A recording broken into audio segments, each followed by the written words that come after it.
Comrades welcome back to figuring out. మీరు ఎవరైనా expect చేశారా బీఆర్ఎస్ ఓడిపోతుంది, కాంగ్రెస్ గెలుస్తుంది అని? మీలో చాలా మంది బీఆర్ఎస్ ఓడిపోవడానికి కాంగ్రెస్ చేసిన మార్కెటింగ్ స్ట్రాటజీస్ అంటే రీల్ ఫేక్ కేసీఆర్ని పెట్టి అవి చేయడం కానీ ఇవి అనుకుంటున్నారు. కానీ బీఆర్ఎస్ ఓడిపోవడానికి కారణం కేసీఆర్ గారి యొక్క డెసిషన్స్. ఎందుకంటే కేసీఆర్ గారి పార్టీలో ఉన్న స్టెబిలిటీ కాంగ్రెస్ పార్టీలో లేదు. అక్కడ సీఎం సీట్ కోసమే చాలా మంది కొట్టుకుంటున్నారు. అయినా కూడా కాంగ్రెస్ గెలిచింది. అది ఎలా గెలిచింది, కేసీఆర్ గారు ఏమేమి డెసిషన్స్ తప్పుగా తీసుకున్నారు, అవన్నీ కూడా ఈ వీడియోలో డిస్కస్ చేసుకుందాం. సో బీఆర్ఎస్ ఎలక్షన్స్ లో ఓడిపోవడానికి 5 మెయిన్ రీజన్స్ ఉన్నాయి. ఫస్ట్ వచ్చేసి జాబ్ క్యాలెండర్. యూత్ కి బాగా కోపం తెప్పించిన విషయం ఇది. తెలంగాణ వచ్చిన కొత్తలో కేసీఆర్ గారు యూత్ అందరికి ప్రామిస్ చేసి సీఎం సీట్ ని సంపాదించుకున్నారు. యూత్ కూడా మా అందరికి గవర్నమెంట్ జాబ్లు వస్తాయి అని స్టేట్ ఫామ్ అయిన ఊపులో అందరూ కేసీఆర్ గారికి ఓటు వేశారు. కట్ చేసి చూస్తే గవర్నమెంట్ ఉద్యోగాలు వస్తాయి వస్తాయి వస్తాయి అని ఎదురు చూసిన యువతని కేసీఆర్ గారు నిరాశపరిచారు. అసలు కేసీఆర్ గారు చేసిన తప్పేంటి అంటే వాళ్ళ పార్టీ రూలింగ్ లో ఉన్నప్పుడు కొన్ని జాబ్ నోటిఫికేషన్స్ వదిలారు. ఆ జాబ్ నోటిఫికేషన్ నంబర్స్ ఏవైతే ఉన్నాయో జాబ్ కోసం ఎదురు చూస్తున్న పీపుల్ కి అంత సాటిస్ఫైయింగ్ గా లేవు. అండ్ ఇక్కడ జరిగిన ఇంకొక తప్పు ఏంటి అంటే పేపర్ లీకేజ్. ఇది కేసీఆర్ గారికి చాలా బ్యాడ్ నేమ్ ని తీసుకొచ్చింది. అండ్ ఈ పేపర్ లీకేజ్ గురించి ఇన్వెస్టిగేషన్ కూడా సరిగ్గా జరగలేదు అని జనాల్లో ఇప్పటికీ చర్చ ఉంది. అంతెందుకు కేసీఆర్ గారు గవర్నమెంట్ జాబ్స్ గురించి సరిగ్గా పట్టించుకోలేదు అని యూత్ మీద ఎంత కోపం ఉంది అంటే ఇదే ఇష్యూని అసెంబ్లీలో రైజ్ చేస్తాను అంటూ కోల్హాపూర్ కాన్స్టిట్యుయెన్సీ నుంచి బర్రెలక్క అలియా శిరీష అనే అమ్మాయి ఇండిపెండెంట్ గా ఎమ్మెల్యేగా నామినేషన్ కూడా వేసింది. పాయింట్ ఏంటి అంటే ఆ కాన్స్టిట్యుయెన్సీ నుంచి ఆమె గెలవలేదు, జస్ట్ 5700 ఓట్సే వచ్చాయి. కానీ ఆమెకి వచ్చిన సపోర్ట్ ఏదైతే ఉందో దాన్ని బట్టి మనం ఏం అర్థం చేసుకోవచ్చు అంటే యూత్ అందరూ జాబ్స్ కోసం ఎంతలా వెయిట్ చేస్తున్నారు అన్న విషయం అర్థమైంది అనమాట. ఆ లెవెల్లో ఆమెకి సపోర్ట్ వచ్చింది. ఆమె జాబ్స్ నేను అసెంబ్లీలో ప్రశ్నిస్తాను అన్న పాయింట్ తోటి వచ్చింది. అండ్ ఆమెకి యూత్ అందరూ కూడా సపోర్ట్ చేశారు. ఆమెకు వచ్చిన సపోర్ట్ ఏ ఎమ్మెల్యేకి కూడా రాలేదు, కానీ ఆమె అన్ఫార్చునేట్లీ గెలవలేదు. బట్ దీన్ని బట్టి మనం ఏం అర్థం చేసుకోలేదంటే అంత సపోర్ట్ ఇచ్చారు అంటే వాళ్ళు ఎంత ఎదురు చూస్తున్నారో మనం అర్థం చేసుకోవచ్చు. ఆ యూత్ని కేసీఆర్ గారి డెసిషన్స్ అండ్ కేసీఆర్ గవర్నమెంట్ ఎంత నిరాశపరిచిందో అర్థం చేసుకోవచ్చు. సెకండ్ రీజన్ వచ్చేసి అన్సాటిస్ఫైడ్ ఎమ్మెల్యేస్. ఈ విషయంలో ప్రజలందరూ కూడా కేసీఆర్ గారికి బీఆర్ఎస్ పార్టీని ఓడించి సమాధానం చెప్పాలి అనుకున్నారు, వాళ్ళ ఎమ్మెల్యేస్ బాలేదు అని. ఎందుకంటే మొదటిగా కేసీఆర్ గారు తెలంగాణ పీపుల్ కోసం చాలా స్కీమ్స్ తీసుకొచ్చారు. కానీ ఇక్కడ జరిగింది ఏంటి అంటే అవి అవసరమైన వాళ్ళకి వెళ్ళలేదు. అండ్ అక్కడ ఉన్న బీఆర్ఎస్ పార్టీ ఎమ్మెల్యేస్ కూడా ప్రజలకి సరిగ్గా రెస్పాండ్ అవ్వలేదు. ఒకవేళ ప్రజలందరూ కూడా ప్రశ్నిస్తే అక్కడ బీఆర్ఎస్ ఎమ్మెల్యేలు ఎవరైతే ఉంటారో వాళ్ళు మాట్లాడే విధానం చాలా కోపం తెప్పించింది ప్రజలకి. ఈ ఇష్యూ మీద నిన్ననే జయప్రకాష్ నారాయణ గారితో ఒక పాడ్కాస్ట్ కూడా షూట్ చేశాం అనమాట. అసలు బీఆర్ఎస్ గవర్నమెంట్ ఎందుకు ఓడిపోయింది, కాంగ్రెస్ గవర్నమెంట్ పవర్ లోకి వస్తే ఏం జరుగుతుంది, యూత్ కి ఎలా ఎఫెక్ట్ అవుతాయి, ఇవన్నీ కూడా డిస్కస్ చేసాం. అండ్ అక్కడ ఈ రైతు బంధు అండ్ దీని వల్ల చాలా మంది రైతులకి బెనిఫిట్ అవ్వలేదు, ఎవరైతే ఎక్కువ ల్యాండ్స్ ఉంటారో వాళ్ళకి బెనిఫిట్ అయింది అని. సో పాడ్కాస్ట్ ని అస్సలు మిస్ అవ్వకండి, ఐకార్డ్స్ లో ఇస్తాను, ఎండ్ స్క్రీన్ లో ఇస్తాను, తప్పకుండా చూడండి. And coming back to the point, MLAs behaviour ఎలా ఉంది అంటే ఏదో నేను మిమ్మల్ని ఉద్ధరిస్తున్నాను అన్న పాయింట్ లో ఉండేదన్నమాట. అండ్ ఇక్కడ కేసీఆర్ గారు తీసుకున్న తప్పుడు డెసిషన్ ఏంటి అంటే ప్రజల నుంచి ఆ ఎమ్మెల్యేస్ పట్ల ఎంతో నెగిటివ్ ఫీడ్బ్యాక్ వస్తున్నా కూడా మళ్ళీ ఎలక్షన్స్ లో వాళ్ళకే టికెట్లు ఇచ్చి వాళ్ళనే పోటీలోకి నించోబెట్టారు. మళ్ళీ వాళ్ళకే టికెట్లు ఇవ్వడం ప్రజల్లో చాలా కోపాన్ని నింపింది. అండ్ బీఆర్ఎస్ ప్రభుత్వం ఓడిపోవడానికి 70% రీజన్ ఇదే అని చాలా మంది పొలిటికల్ ఎనాలిస్టులు కూడా చెప్తున్నారు. అండ్ ఎమ్మెల్యేస్ కూడా కేసీఆర్ గురించి ఎప్పుడు భజన చేస్తూ ఉంటారు. వాళ్ళ ఏరియాకి కావాల్సిన డెవలప్మెంట్ గురించి అడగడం మానేసి చుట్టూ కేసీఆర్ చుట్టూ భజన చేస్తూ కూర్చున్నారు. ఇది ప్రజలకి చాలా కోపం తెప్పించింది. అండ్ అలానే కేసీఆర్ గారి గవర్నమెంట్ ని ఎలా అయినా దించాలి అనే కోపంతో కాంగ్రెస్ కి అయితే ఓట్లు వెళ్ళాయి. థర్డ్ థింగ్ వచ్చేసి not having overall development in the state. Andhra Telangana కలిసి ఉన్నప్పుడు కూడా ఫోకస్ అంతా కూడా హైదరాబాద్ మీదే ఉండేది. అంటే మేజర్గా డెవలప్మెంట్ అంతా కూడా హైదరాబాద్లోనే జరిగేది. కానీ చాలా మంది ఒకవేళ ఆంధ్ర తెలంగాణ విడిపోతే హైదరాబాదే కాకుండా చుట్టుపక్కల జిల్లాలన్నింటినీ కూడా సమానంగా డెవలప్మెంట్ చేస్తారు అనుకున్నారు. కానీ బీఆర్ఎస్ ప్రభుత్వంలో హైదరాబాద్ చాలా ర్యాపిడ్గా డెవలప్ అయింది. అండ్ చుట్టుపక్కల జిల్లాల్లో అంతలా డెవలప్మెంట్ చూడలేదు. డెవలప్ అయ్యాయి కానీ హైదరాబాద్ మీద పెట్టినంత ఫోకస్ మిగతా జిల్లాల మీద పెట్టలేదు. అక్కడక్కడ చిన్న చిన్న ఇండస్ట్రీస్ వచ్చాయి, వాటికి గవర్నమెంట్ హెల్ప్ చేసింది. కానీ హైదరాబాద్లో జరిగినంత గ్రోత్ మనకి ఏ జిల్లాలో చూసుకోలేదు.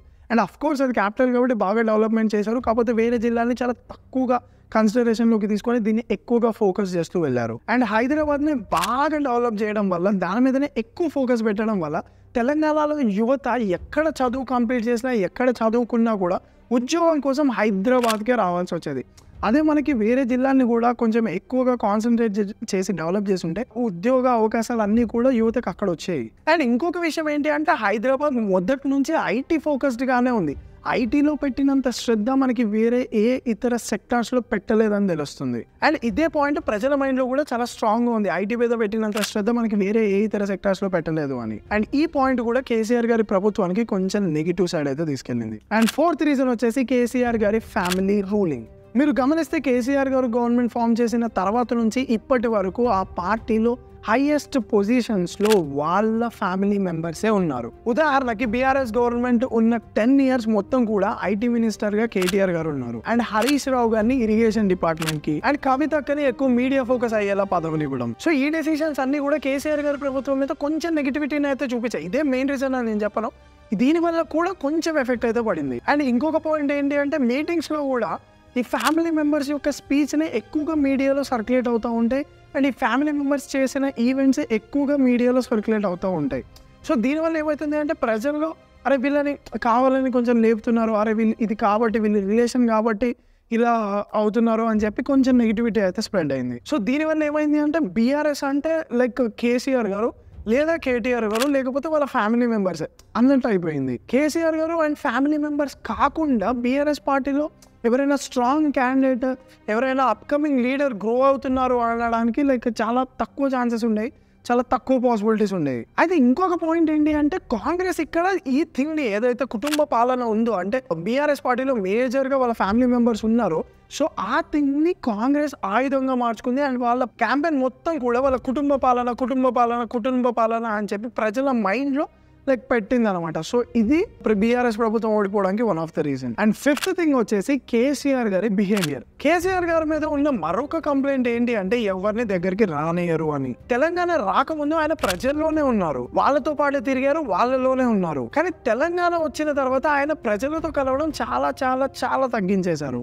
ఒకవేళ కలిసినా కూడా ఏదైనా ఇంటరాక్షన్ ఉన్నా కూడా ప్రజల్లో అది ఓన్లీ స్టేజ్ పైన మీటింగ్ వరకే. ఆయన ప్రజల్లో కూర్చొని మాట్లాడిన సందర్భాలు చాలా తక్కువ. అండ్ ఇంకొక విషయం ఏంటి అంటే రేవంత్ రెడ్డి గారు ఇదే విషయాన్ని ఆయన ప్రజల్లో కలవరు అనే విషయాన్ని 1-2 సార్లు చెప్పి మా గవర్నమెంట్లో అలా జరగదు అని బలంగా చెప్పాడు. అండ్ ఇచ్చిన మాట ప్రకారం కాంగ్రెస్ గవర్నమెంట్ ఫామ్ చేయగానే ప్రజా దర్బార్ అనే ప్రోగ్రామ్ పెట్టి ప్రజలందరినీ పార్లమెంట్ లోకి అలౌ చేశారు. ఇవి కొన్ని కారణాలు అయితే కేసీఆర్ గారు ఓడిపోవడానికి మరొక రీజన్ వచ్చేసి తన డిక్టేటర్షిప్ బిహేవియర్. చాలా విషయాలు టేకెన్ ఫర్ గ్రాంటెడ్గా తీసుకున్నారు. లెక్క లేకుండా మాట్లాడడం, అథారిటేటివ్ బిహేవియర్తో ప్రజల్లో చాలా నెగిటివిటీని సంపాదించారు. అంతేకాదు రైతులతో కూడా రైస్ కొనుగోలు విషయంలో చాలా కఠినంగా మాట్లాడారు. కానీ అక్కడ రైతులు ఫేస్ చేస్తున్న పరిస్థితి వేరు. వాళ్ళు పండించిన వరి అటు సెంట్రల్ గవర్నమెంట్ కొనుక ఇటు స్టేట్ గవర్నమెంట్ కొనుక వాళ్ళు చాలా ఇబ్బంది పడ్డారు. అండ్ అలాంటి టైంలో కేసీఆర్ గారి మాటలు వాళ్ళకి ఇంకా కోపం తెప్పించే కడుపు మండేలా చేశాయి. మరి కడుపు మంటను మర్చిపోగలుగుతారా? ఓట్ల రూపంలో చూపించారు. అండ్ ఇంకా చెప్పుకుంటూ పోతే తెలంగాణ ఉద్యమం జరుగుతున్నప్పుడు కేసీఆర్ గారు ఇచ్చిన మాట ఏంటి, ఒక దళితుడిని సీఎంగా చేస్తాను అని చెప్పారు.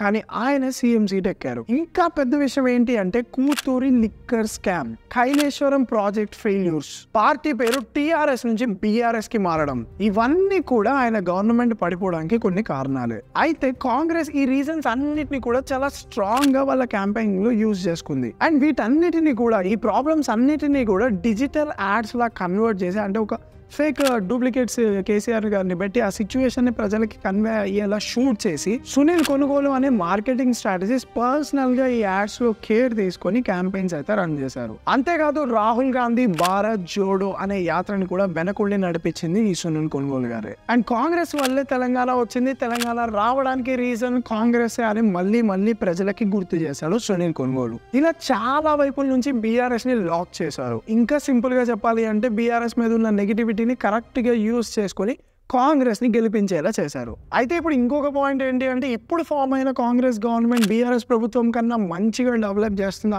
మంచి పనులు చేస్తుందా అంటే మనం వెయిట్ చేసే చూడాలి. అండ్ మీరు జేపీ గారి పోడ్కాస్ట్ అయితే అస్సలు మిస్ అవ్వకండి. చాలా పాయింట్స్ అలా పాలిటిక్స్ కన్నా కూడా యూత్ గురించి ఎక్కువ మాట్లాడారు. అండ్ యూత్కి పాలిటిక్స్ ఎలా హెల్ప్ అవుతాయి అన్న విషయం ఎక్కువగా మాట్లాడారు. అదైతే అస్సలు మిస్ అవ్వకండి. దాంట్లో కొంచెం నా వాయిస్ అయితే తేడా ఉంది, బట్ మీరైతే అస్సలు మిస్ అవ్వకండి. లింక్ ఐ కార్డ్లో ఇస్తాను, ఎండ్ స్క్రీన్లో ఇస్తాను. Love you all.